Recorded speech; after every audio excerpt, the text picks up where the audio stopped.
مشہور مورخ ابن جریر تبری کہتے ہیں کہ میں ایک سال حج کے زمانے میں مکہ مکرمہ میں تھا، تو میں نے خراسان، اس دور میں خراسان ایران اور افغانستان سے ارد گرد کے کئی ممالک کو کہا جاتا تھا، ایک شخص کو یہ اعلان کرتے ہوئے سنا۔ وہ کہہ رہا تھا: اے مکہ کے رہنے والوں، اے حج کے لیے دور دراز سے آنے والوں، میرے ایک تھیلی گم ہو گیا تھا جس میں 1000 دینار تھی۔ جو شخص بھی مجھے وہ واپس کر دے تو اللہ تعالیٰ اس بہترین جزا دے اور جہنم سے آزاد عطا کرے۔ دینار سونے کا سکہ ہوتا تھا اور آج کل کے حساب سے اس کا وزن 4 گرام بنتا تھا۔ اس طرز انداز کر لیا کہ 1000 دینار اچھا خاصا سونے کا خزانہ تھا۔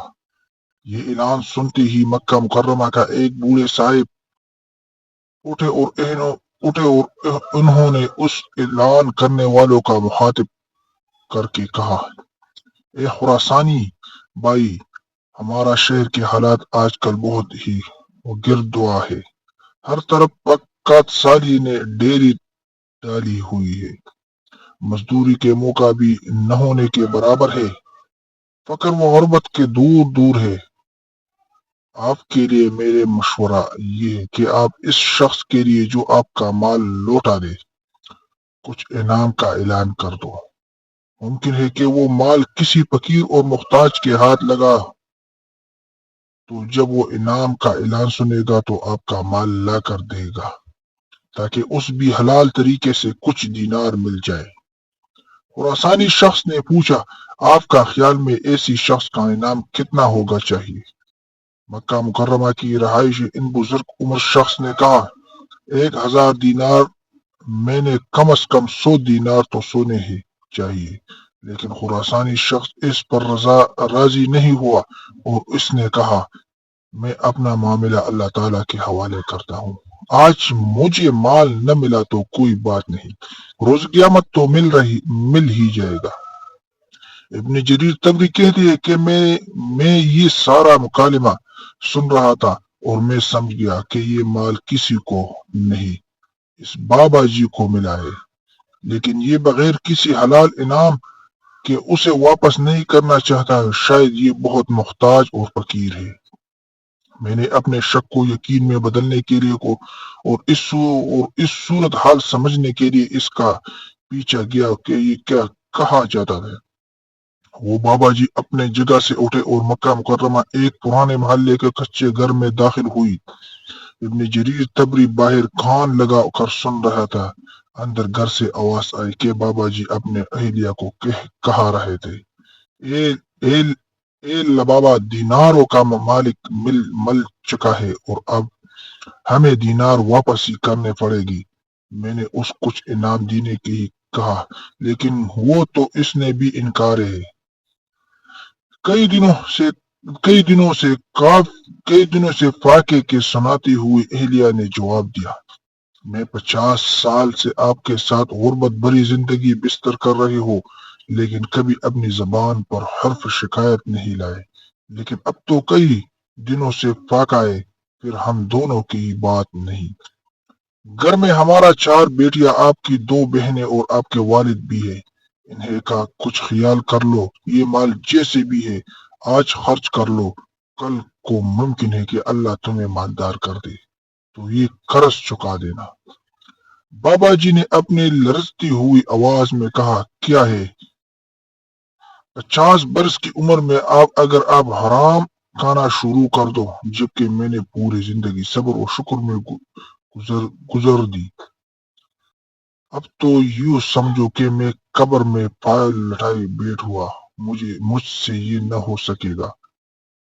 اس پر بیوی بھی خاموش ہو گئی۔ ابن جریر تبری کہتے ہیں: میں یہ سب باتیں سن کر بہت حیران ہوا اور واپس حرم شریف آ گیا۔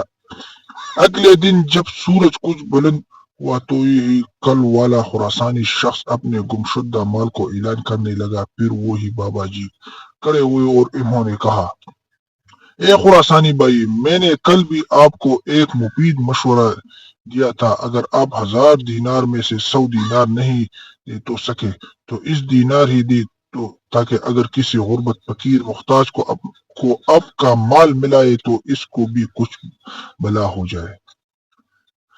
ابن جریر تبری کہتی ہے کہ اس شخص کے اس طرح دوسرا دن بھی بیت گئی اور خراسانی شخص کو اس کو مال نہیں ملا سکا۔ جب تیسرا دن کی صبح ہوئی تو پھر اور اگر اپنے گمشدہ مال کا اعلان کرنے لگا۔ آپ پھر وہی بابا جی کھڑے ہوئے اور انہوں نے کہا، خراسانی بھائی، میں نے پرسوں کا 100 دینار انعام کا اعلان کرنے کا مشورہ دیا لیکن اب نہیں مانے، کل 10 دینار کا مشورہ دیا، اس پر بھی آپ نے انکار کر دیا، چلو 1 دینار انعام کا ہی اعلان کر دو۔ ممکن ہے کہ جس غریب کو مال ملا ہے اس کو گھر میں کئی دن سے فاقہ ہو، 1 دینار سے اپنے اہل و عیال کے لیے کچھ کھانے کا ہی انتظام کر لے گا۔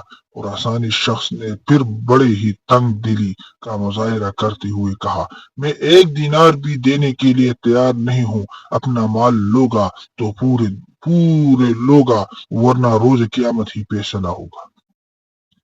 جب بابا جی نے یہ سنا تو اس کا پیمانۂ صبر لبریز ہو گئی اور اس خراسانی شخص کو دامن اپنی طرف کھینچتی ہوئی کہا، میرے ساتھ تو میں تمہارے مال واپس کر دو، اللہ کی قسم جب سے یہ مال مجھے ملا ہے میں ایک پل بھی سکون کو نیند نہیں سو سکا ہوں۔ ابن جریر تبری کہتے کہ میں بھی چپکے سے ان کے پیچھے پیچھے چل دیا۔ بابا جی اپنے گھر میں داخل ہوئی اور دینار لیے اور باہر نکل کر وہ سارے دینار اس خراسانی شخص کو دیتے ہوئے کہا، اللہ تعالیٰ مجھے معاف کر دے اور اپنے فضل میں سے ہمیں رزق عطا فرمائے۔ مجھے ان کے پیچھے گھر سے رونے اور سکسیوں کے آواز صاف سنائی دے رہے تھے کہ سب کچھ دن پاک سے ہے۔ اس خراسانی شخص نے تسلی سے اپنے دینار گننے اور روزانہ ہو گئی اپنے تھوڑے سے آگے گیا تھا کہ اچانک مڑا اور ان بابا جی کو کھینچ سے انہوں نے مخاطب کر کے کہنے لگا، اے ابو عیاس، میرے والد کا انتقال ہوا تو انہوں نے اپنے میراث میں 3000 دینار چھوٹی